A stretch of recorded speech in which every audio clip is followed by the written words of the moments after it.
Hey y'all, it's Kate from the Literary Apothecary, and today we're going to be talking about Redeeming Love by Francine Rivers. Now, I read this book for my birthday series because it is Leslie at the Nerdy Narratives' favorite book. She reads this book every year, and she told me I had to read this, and I am so glad that I did. I gave this book 5 out of 5 stars.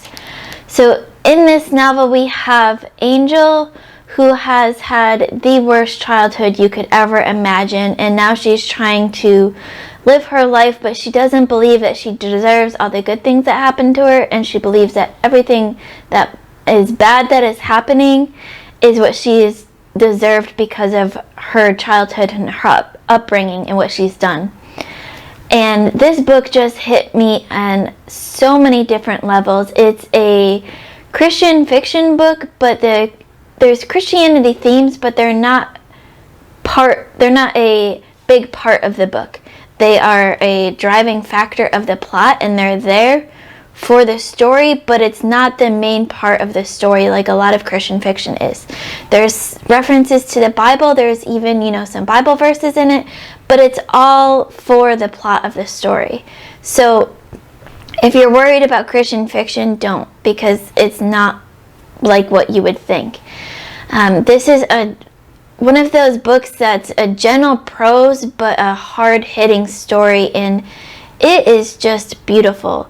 And I read this and I couldn't put it down. I love this book so much. The characters were so real, the story was real, the writing was beautiful, and I just loved every bit of it.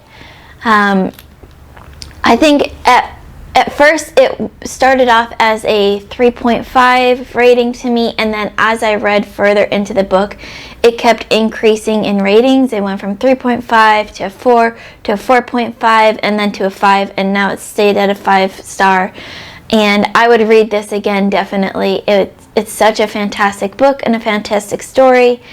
And now I'm going to head into spoilers and talk a little bit about some of the things that I loved in this story and to get you guys to know some of the characters. So if you don't want spoilers, stop watching now. But if you don't care about spoilers, continue.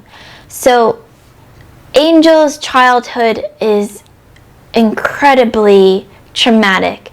She was born to a mother who was in love with her father and completely devoted to her father. That was the most important person in Angel's mother's life, and the father didn't want anything to do with Angel. He was already married, he already had a family of his own, and he even told Angel's mother when she was pregnant that she should, content warnings, abort her child. So before I go any further, let me throw out some warnings here.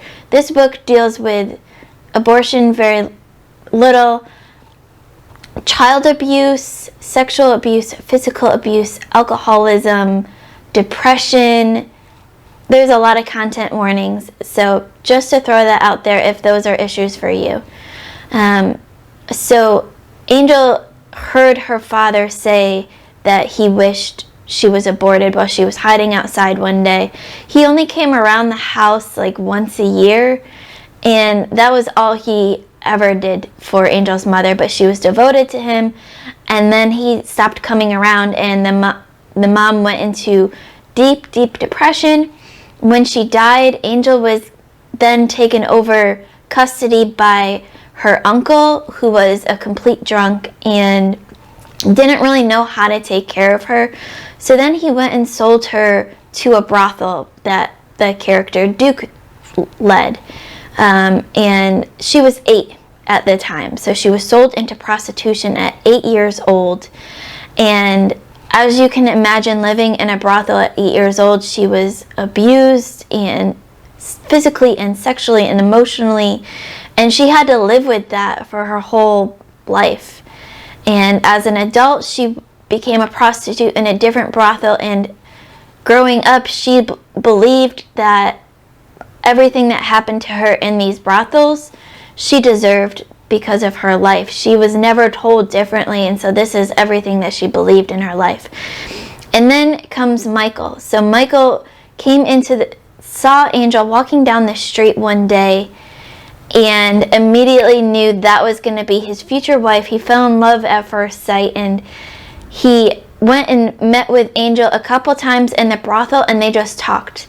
And they didn't have sex or anything, and they just talked, and he tried to get to know her.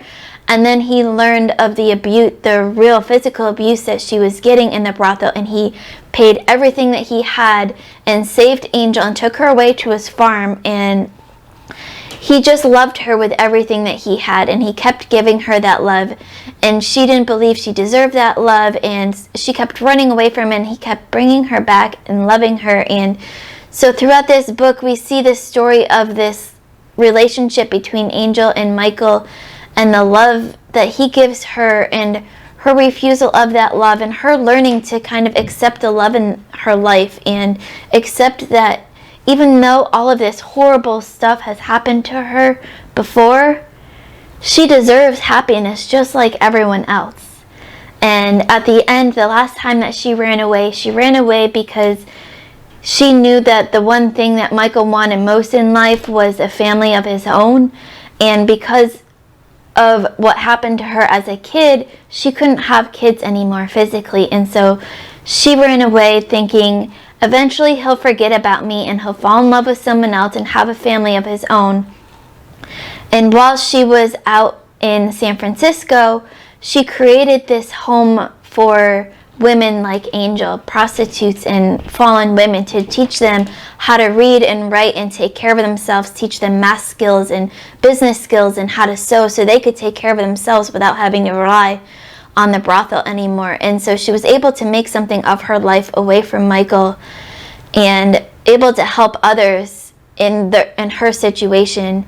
And then he came and got her, and she was able to finally live the happy life that they had, and they were able to have kids. They had several kids in their life, which she never thought she was going to be able to do again. And so just this love story between Michael and Angel is so special and so hard-hitting to me. I loved seeing this development happen and seeing Angel make friends and being able to forgive people, and just this story was so special to me. I love it so much. I can't wait to reread it again because it is so amazing, and I highly recommend it. If you've read Redeeming Love, let me know what you thought of it in the comments. Don't forget to like, comment, subscribe, hit that notification bell. Keep reading, and I love you all to the moon and back. Bye.